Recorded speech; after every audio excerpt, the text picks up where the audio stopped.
ওম শান্তি। আজি 27/6/2025 বৰ্ষৰ প্ৰাতঃ মুৰলী ওম শান্তি বাপ-দাদা মধুবন। আজি বাবাই কৈছে, মৰমৰ সন্তানসকল, তোমালোকৰ সময় অতি মূল্যৱান, সেইবাবে অদৰকাৰী কথাত নিজৰ সময় নষ্ট নকৰিবা। প্ৰশ্ন: মনুষ্যৰ পৰা দেৱতা হ'বৰ কাৰণে পিতাৰ কোনটো শ্ৰীমত প্ৰাপ্ত হৈছে?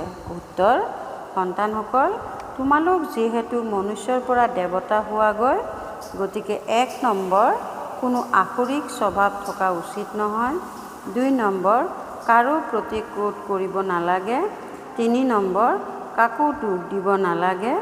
4 নম্বৰ, কোনো ধৰণৰ অদৰকাৰী কথা কাণেৰে শুনিব নালাগে। পিতাৰ শ্ৰীমত হৈছে বেয়া নুশুনিবা, বেয়া নাচাবা, বেয়া নকবা। ওম শান্তি। তোমালোক সন্তানসকলৰ বৈঠক অতি সাধাৰণ, য'তে ত'তে বহিব পাৰা। লাগিলে জংঘলত বহা, পাহাৰৰ ওপৰত বহা, ঘৰত বহা বা জুপুৰিত বহা, য'তে ত'তে বহিব পাৰা। এনেকৈ বহিলে তোমালোক সন্তানসকল বদলি হৈ যোৱা। তোমালোক সন্তানসকলে জানা, এতিয়া আমি মনুষ্য ভৱিষ্যতৰ কাৰণে দেৱতা হৈ আছোঁ। আমি কাঁইটৰ পৰা ফুল হৈ আছোঁ। বাবা বাগিচাৰ গৰাকীও হয়, মালিও হয়। আমি পিতাক স্মৰণ কৰি আৰু 84 চক্ৰ ঘূৰাই বদলি হৈ আছোঁ। ইয়াত বহা, লাগিলে য'তেই নবহা, তোমালোক বদলি হৈ মনুষ্যৰ পৰা দেৱতা হৈ যোৱাগৈ। বুদ্ধিত লক্ষ্য উদ্দেশ্য আছে। আমি এয়া অৰ্থাৎ দেৱী দেৱতা হৈ আছোঁ। যিয়েই কাম কাজ কৰা, ৰুটি সেকা, বুদ্ধিৰে কেৱল পিতাক স্মৰণ কৰা। সন্তানসকলে এইটো শ্ৰীমত পাইছে। চলোতে ফুৰোতে সকলো কৰিও কেৱল স্মৃতিত থাকা।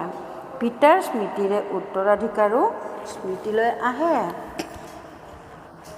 84 চক্ৰও স্মৃতিলৈ আহে। ইয়াত আৰু কি কষ্ট আছে? একোৱেই নাই। যিহেতু আমি দেৱতা হওঁগৈ, গতিকে কোনো আসুৰিক স্বভাৱো থকা উচিত নহয়। কাৰো প্ৰতি ক্ৰোধ নকৰিবা, কাকো দুখ নিদিবা। কোনো ধৰণৰ অদৰকাৰী কথা কাণেৰে শুনিব নালাগে। কেৱল পিতাক স্মৰণ কৰা। বাকী সংসাৰৰ পৰচৰ্চা, পৰনিন্দাৰ কথা বহুত শুনিলা। আধা কল্পৰ পৰা এইবোৰ শুনি শুনি তোমালোক অৱনমিত হৈ গ'লা। এতিয়া পিতাই কয়, এই পৰচৰ্চা, পৰনিন্দা নকৰিবা। অমুক এনেকুৱা, এওঁৰ এইটো আছে। কোনো ধৰণৰ অদৰকাৰী কথা ক'ব নালাগে। এয়া যেন নিজৰ সময় নষ্ট কৰা। তোমালোকৰ সময় বহুত মূল্যৱান। পঢ়াতেই নিজৰ কল্যাণ আছে। ইয়াৰ দ্বাৰাই পদ পাবা। সেই পঢ়াত বহুত পৰিশ্ৰম কৰিবলগীয়া হয়। পৰীক্ষাত উত্তীৰ্ণ হ'বলৈ বিদেশলৈ যায়। তোমালোককতো কোনো কষ্ট নিদিয়ে। পিতাই আত্মাসকলক কয়, মোক অৰ্থাৎ পিতাক স্মৰণ কৰা। ইজনক সিজনৰ মুখামুখিকৈ বহুৱাই তথাপিও পিতাৰ স্মৃতিত থাকা। স্মৃতিত বহোঁতে বহোঁতে তোমালোক কাঁইটৰ পৰা ফুল হৈ যোৱাগৈ। কিমান ভাল যুক্তি! গতিকে পিতাৰ শ্ৰীমতত চলিব লাগে নহয়। প্ৰত্যেকৰে বেলেগ বেলেগ বেমাৰ থাকে। গতিকে প্ৰত্যেক বেমাৰৰ কাৰণে চাৰ্জন আছে। ডাঙৰ ডাঙৰ ব্যক্তিসকলৰ বিশেষ চাৰ্জন নাথাকে জানো? তোমালোকৰ চাৰ্জন কোন হৈছে? ভগৱান। তেওঁ হৈছে অবিনাশী চাৰ্জন। তেওঁ কয়, মই তোমালোকক আধা কল্পৰ কাৰণে নিৰোগী কৰি তোলোঁ। কেৱল মোক স্মৰণ কৰা, তেতিয়া বিকৰ্ম বিনাশ হ'ব। তোমালোক 21 জন্মৰ কাৰণে নিৰোগী হৈ যাবা। এইটো গাঁঠি বান্ধি ল'ব লাগে, অৰ্থাৎ দৃঢ় প্ৰতিজ্ঞ হ'ব লাগে। স্মৃতিৰ দ্বাৰাই তোমালোক নিৰোগী হৈ যাবাগৈ। পুনৰ 21 জন্মৰ কাৰণে কোনো ৰোগ নহ'ব। যদিও আত্মাটো অবিনাশী, শৰীৰহে ৰোগী হয়, কিন্তু ভোগেতো আত্মাই নহয়। তাত আধা কল্প তোমালোক কেতিয়াও ৰোগী নোহোৱা। কেৱল স্মৃতিত তৎপৰ হৈ থাকা। সেৱাটো সন্তানসকলে কৰিবই লাগে। প্ৰদৰ্শনীত সেৱা কৰোঁতে কৰোঁতে সন্তানসকলৰ ডিঙি শুকাই যায়। কোনো সন্তানে আকৌ ভাবে, আমি সেৱা কৰি কৰি বাবাৰ ওচৰলৈ গুচি যাম। এয়াও বহুত ভাল সেৱা কৰাৰ উপায়। প্ৰদৰ্শনীটো সন্তানসকলে বুজাব লাগে। প্ৰদৰ্শনীত পোনপ্ৰথমে এই লক্ষ্মীনাৰায়ণৰ চিত্ৰ দেখুৱাব লাগে। এইখন হৈছে অতি উত্তম চিত্ৰ। ভাৰতত আজিৰ পৰা ৫,০০০ বছৰ পূৰ্বে যথাযথ এওঁলোকৰ ৰাজত্ব আছিল। প্ৰচুৰ ধন আছিল, পবিত্ৰতা, সুখ, শান্তি সকলো আছিল। কিন্তু ভক্তি মাৰ্গত সত্যযুগক লাখ লাখ বছৰ বুলি কৈ দিছে। তেন্তে কিবা কথা কেনেকৈ স্মৃতিত আহিব? এই লক্ষ্মীনাৰায়ণৰ চিত্ৰখন অতি উত্তম। সত্যযুগত ১২৫০ বছৰ এইটো কুলে ৰাজত্ব কৰিছিল। আগতে তোমালোকেও নাজানিছিলা। এতিয়া পিতাই তোমালোক সন্তানসকলক স্মৃতি সোঁৱৰাই দিছে যে তোমালোকে গোটেই বিশ্বত ৰাজত্ব কৰিছিলা। তোমালোকে পাহৰি গ'লা নেকি? ৮৪ জন্মও তোমালোকে লৈছা। তোমালোকে সূৰ্যবংশী আছিলা। পুনৰ্জন্মটো লৈয়েই ৮৪ জন্ম তোমালোকে কেনেকৈ ল'লা? এইটো বুজিবলগীয়া অতি সাধাৰণ কথা। অৱনমিত হৈ আহিলা। এতিয়া পুনৰ পিতাই আৰোহণ কলাত লৈ যায়, গায়নো কৰে। তোমালোকৰ যেতিয়া আৰোহণ কলা হয় তেতিয়া সকলোৰে কল্যাণ হয়। আকৌ শংখ আদি বজায়। এতিয়া তোমালোক সন্তানসকলে জানা যে হাহাকাৰ হ'ব। পাকিস্তানত চোৱা কি হৈ গৈছিল। সকলোৰে মুখৰ পৰা এয়াই উচ্চাৰিত হৈছিল, হে ভগৱান, হায় ৰাম, এতিয়া কি হ'ব? এতিয়া এই বিনাশটো বহুত ডাঙৰ। তাৰ পাছত আকৌ জয় জয়কাৰ হ'ব। পিতাই সন্তানসকলক বুজায়, এই বেহদ সৃষ্টিৰ এতিয়া বিনাশ হ'ব। বেহদৰ পিতাই তোমালোকক বেহদৰ জ্ঞান শুনায়। হদৰ কথা বুৰঞ্জী ভূগোলটো শুনি আহিছা। এইটো কোনেও গম পোৱা নাছিল যে লক্ষ্মীনাৰায়ণে কেনেকৈ ৰাজত্ব কৰিলে। এওঁলোকৰ বুৰঞ্জী ভূগোল কোনেও নাজানে। তোমালোকে ভালদৰে জানা, ইমান জন্ম ৰাজত্ব কৰিলে তাৰ পাছত এইটো ধৰ্ম আহে। ইয়াক কোৱা হয় আধ্যাত্মিক জ্ঞান, যিটো আধ্যাত্মিক পিতাই সন্তানসকলক দিয়ে। তাততো মনুষ্যই মনুষ্যক পঢ়ায়। ইয়াত আমাক আত্মাসকলক পৰমাত্মাই নিজৰ সমানকৈ গঢ়ি আছে। শিক্ষকে নিশ্চয় নিজৰ সমানকৈ গঢ়ি তুলিব। পিতাই কয়, মই তোমালোকক নিজতকৈও উচ্চ দৈত্য মুকুটধাৰী কৰি তোলোঁ। স্মৃতিৰে লাইটৰ অৰ্থাৎ পবিত্ৰতাৰ মুকুট প্ৰাপ্ত হয় আৰু ৮৪ চক্ৰক জানিলে তোমালোক চক্ৰৱৰ্তী হৈ যোৱা। এতিয়া তোমালোক সন্তানসকলক কৰ্ম, অকৰ্ম, বিকৰ্মৰ গতিও বুজাইছে। সত্যযুগত কৰ্ম অকৰ্ম হয়, ৰাৱণ ৰাজ্যতহে কৰ্ম বিকৰ্ম হয়। চিৰি নামি আহে। ক'লা কম হৈ হৈ অৱনমিত হ'বই লাগে। কিমান চি চি হৈ যায়। পুনৰ পিতা আহি ভক্তসকলক ফল দিয়ে। জগতত ভক্তটো সকলো হয়। সত্যযুগত কোনো ভক্ত নাথাকে। ভক্তিৰ পন্থ ইয়াতে আছে। তাততো জ্ঞানৰ প্ৰালব্ধ থাকে। এতিয়া তোমালোকে জানা, আমি পিতাৰ পৰা বেহদৰ প্ৰালব্ধ লৈ আছোঁ। যিকোনো লোককে পোনপ্ৰথমে এই লক্ষ্মীনাৰায়ণৰ চিত্ৰৰ ওপৰত বুজোৱা। আজিৰ পৰা ৫,০০০ বছৰ পূৰ্বে এওঁলোকৰ ৰাজত্ব আছিল। বিশ্বত সুখ, শান্তি, পবিত্ৰতা সকলো আছিল। আন কোনো ধৰ্ম নাছিল। এই সময়ততো অনেক ধৰ্ম আছে। সেই প্ৰথম ধৰ্মটিৰ এতিয়া অস্তিত্ব নাই। পুনৰ সেই ধৰ্মটি নিশ্চয় আহিব। এতিয়া পিতাই কিমান মৰমেৰে পঢ়ায়। কোনো যুদ্ধৰ কথা নাই, ভিকহু জীৱন, আনৰ ৰাজ্য, নিজৰ সকলো গুপ্ত। বাবাও গুপ্তভাৱে আহিছে আত্মাসকলক বহি বুজায়। আত্মাইহে সকলোবোৰ কৰে, শৰীৰৰ দ্বাৰা ভূমিকা পালন কৰে। তেওঁলোক এতিয়া দেহ অভিমানত আহি গৈছে। এতিয়া পিতাই কয়, দেহী অভিমানী হোৱা। পিতাই অন্য কোনো কষ্ট নিদিয়ে। পিতা যেতিয়া গুপ্ত ৰূপত আহে তেতিয়া তোমালোক সন্তানসকলক গুপ্ত দানত বিশ্বৰ বাদশ্বাহী দিয়ে। তোমালোকৰ সকলো গুপ্ত সেইবাবে লোকাচাৰৰ ৰূপত কন্যাক যেতিয়া যৌতুক দিয়ে তেতিয়া গুপ্তভাৱে দিয়ে। বাস্তৱত গায়ন কৰা হয় গুপ্ত দান মহাপুণ্য। 2-4জনে গম পালে তেতিয়া সেই শক্তি কম হৈ যায়। পিতাই কয়, সন্তানসকল, তোমালোকে প্ৰদৰ্শনীত পোনপ্ৰথমে এই লক্ষ্মীনাৰায়ণৰ চিত্ৰৰ ওপৰত সকলোকে বুজোৱা। তোমালোকে বিচৰা নহয় বিশ্বত শান্তি হওক, কিন্তু সেয়া কেতিয়া আছিল এইটো কাৰো বুদ্ধিত নাই। এতিয়া তোমালোকে জানা সত্যযুগত পবিত্ৰতা, সুখ, শান্তি সকলো আছিল। স্মৰণো কৰে অমুক স্বৰ্গবাসী হ'ল, একোৱে বুজি নাপায়। যাৰ মনত যি আহে তাকে কৈ দিয়ে, অৰ্থ একো নাই। এয়া হৈছে ড্ৰামা। মৰমৰ সন্তানসকলৰ বুদ্ধিত জ্ঞান আছে। আমি 84 চক্ৰ পৰিক্ৰমা লগাওঁ। এতিয়া পিতা আহিছে পতিত সৃষ্টিৰ পৰা পাৱন সৃষ্টিলৈ লৈ যাবলৈ। পিতাৰ স্মৃতিত থাকি বদলি হৈ গৈ থাকে। কাঁইটৰ পৰা ফুল হৈ যায়। পুনৰ আমি চক্ৰৱৰ্তী ৰজা হ'মগৈ। গঢ়ি তোলোতাজন হৈছে পিতা। তেওঁ পৰম আত্মা, সদায় পবিত্ৰ। তেওঁৱেই পবিত্ৰ কৰি তুলিবলৈ আহে। সত্যযুগত তোমালোক সুন্দৰ হৈ যাবাগৈ। তাত প্ৰাকৃতিক সৌন্দৰ্য থাকে। আজিকালিতো কৃত্ৰিমভাৱে অলংকৰণ কৰে নহয়। কি কি যে ধুন ওলাইছে, কেনেকুৱা কেনেকুৱা সাজপাৰ পৰিধান কৰে।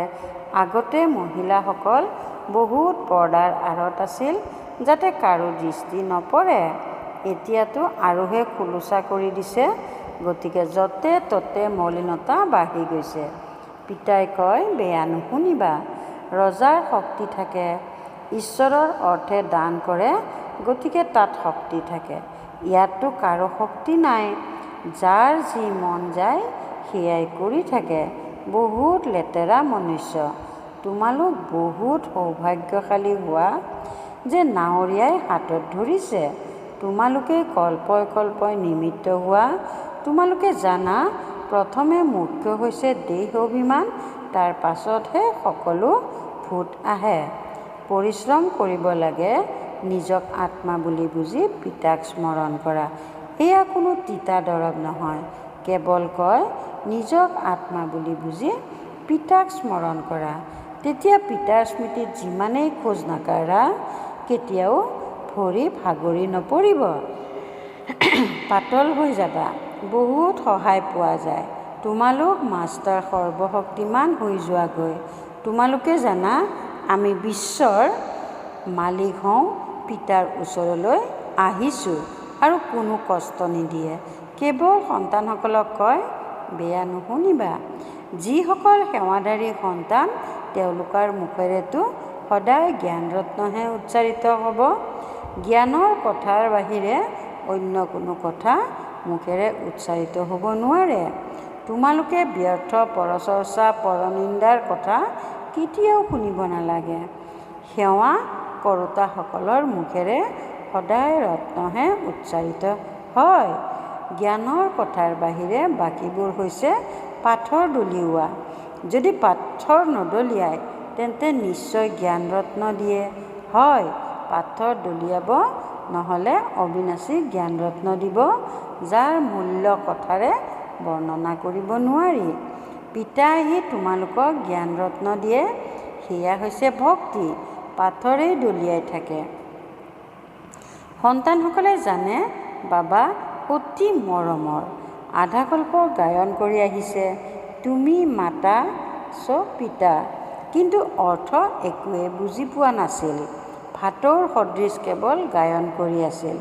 তোমালোক সন্তানসকল কিমান আনন্দিত হ'ব লাগে। বাবাই আমাক বেহদৰ উত্তৰাধিকাৰ বিশ্বৰ বাদশ্বাহী দিয়ে। 5000 বছৰ পূৰ্বে আমি বিশ্বৰ মালিক আছিলোঁ। এতিয়া নহয়, পুনৰ মালিক হ'মগৈ। শিৱ বাবাই ব্ৰহ্মাৰ দ্বাৰা উত্তৰাধিকাৰ দিয়ে। ব্ৰাহ্মণ কুল লাগে নহয়। ভাগীৰথ বুলি ক'লেও বুজিব নোৱাৰে। সেইবাবে ব্ৰহ্মা আৰু তেওঁৰ আকৌ ব্ৰাহ্মণ কুল আছে। ব্ৰহ্মাৰ শৰীৰত প্ৰৱেশ কৰে। সেইবাবে তেওঁ ভাগীৰথ বুলি কয়। ব্ৰহ্মাৰ সন্তান ব্ৰাহ্মণ। ব্ৰাহ্মণ হৈছে টিকনি অৰ্থাৎ আটাইতকৈ উচ্চ। বিৰাট ৰূপো এনেকুৱা, ওপৰত বাবা, তাৰ পাছত সংগমযোগী ব্ৰাহ্মণ, যিসকল ঈশ্বৰীয় সন্তান। তোমালোকে জানা যে এতিয়া আমি ঈশ্বৰীয় সন্তান হওঁ, আকৌ দৈৱী সন্তান হ'মগৈ, গতিকে ডিগ্ৰী কম হৈ যাব। এওঁলোক লক্ষ্মী নাৰায়ণৰো ডিগ্ৰী কম, কিয়নো এওঁলোকৰ জ্ঞান নাই। জ্ঞান ব্ৰাহ্মণৰ আছে, কিন্তু লক্ষ্মী নাৰায়ণক অজ্ঞানী বুলি কোৱা নহ'ব। এওঁলোকে জ্ঞানৰ দ্বাৰা এই পদ প্ৰাপ্ত কৰিছে। তোমালোক ব্ৰাহ্মণসকল কিমান উচ্চ, আকৌ দেৱতা হোৱাগৈ, তেতিয়া একোৱেই জ্ঞান নাথাকে। তেওঁলোকৰ জ্ঞান থকাহেঁতেন দৈৱী বংশত সেয়া পৰম্পৰাগতভাৱে চলি আহিলেহেঁতেন। অতি মৰমৰ কল্পৰ পাছত পুনৰাই লগ পোৱা সন্তানসকলক সকলো ৰহস্য, সকলো যুক্তি শুনায়। ট্ৰেইনত বহিও তোমালোকে সেৱা কৰিব পাৰা। এখন চিত্ৰৰ ওপৰতেই পৰস্পৰ বহি বাৰ্তালাপ কৰিলে তেতিয়া অনেক আহি একত্ৰিত হ'ব। যিসকল এই কুলৰ হ'ব, তেওঁলোকে ভালদৰে ধাৰণা কৰি প্ৰজা হৈ যাব। সেৱা কৰিবলৈ চিত্ৰটো বহুত ভাল ভাল আছে। আমি ভাৰতবাসী প্ৰথমে দেৱী দেৱতা আছিলোঁ, এতিয়াতো একোৱেই নাই, আকৌ বুৰঞ্জী পুনৰাবৃত্তি হয়। মাজত এয়া হৈছে সংগম যুগ, যেতিয়া তোমালোক পুৰুষোত্তম হোৱা। ভাল বাৰু, অতি মৰমৰ কল্পৰ পাছত পুনৰাই মিলিত হোৱা সন্তানসকলৰ প্ৰতি মাতা পিতা বাপ দাদাৰ স্নেহপূৰ্ণ স্মৰণ আৰু সুপ্ৰভাত। আত্মিক পিতা আত্মিক সন্তানসকলৰ প্ৰতি নমস্কাৰ। ধাৰণাৰ বাবে মুখ্য সাৰ ১ নম্বৰ, জ্ঞানৰ কথাৰ বাহিৰে অন্য কোনো কথা মুখেৰে উচ্চাৰিত হ'ব নালাগে। পৰচৰ্চা, পৰনিন্দাৰ কথা কেতিয়াও শুনিব নালাগে। মুখেৰে যাতে সদায় ৰত্ন উচ্চাৰিত হৈ থাকে, পাথৰ অৰ্থাৎ কটু বচন নহয়। ২ নম্বৰ, সেৱাৰ লগতে স্মৃতিৰ যাত্ৰাত থাকি নিজক নিৰোগী কৰি তুলিব লাগে। ২১ জন্মৰ কাৰণে নিৰোগী কৰি তুলিবলৈ আমি অবিনাশী চাৰজন স্বয়ং ভগৱানক পাইছোঁ।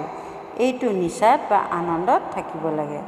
বৰদান, প্ৰতিটো কৰ্মত পিতাক অনুসৰণ কৰি স্নেহৰ সঁহাৰি জনাওঁতা তীব্ৰ পুৰুষাৰ্থী হোৱা।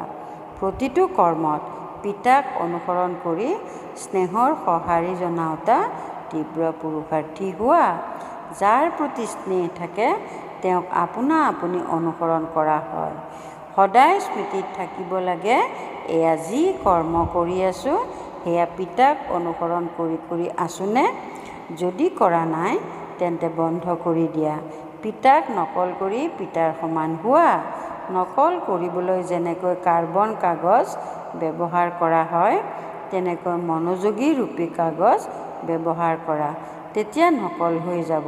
কিয়নো এতিয়াহে তীব্ৰ পুৰুষাৰ্থী হৈ নিজক সকলো শক্তিৰে সম্পন্ন কৰি তোলাৰ সময়।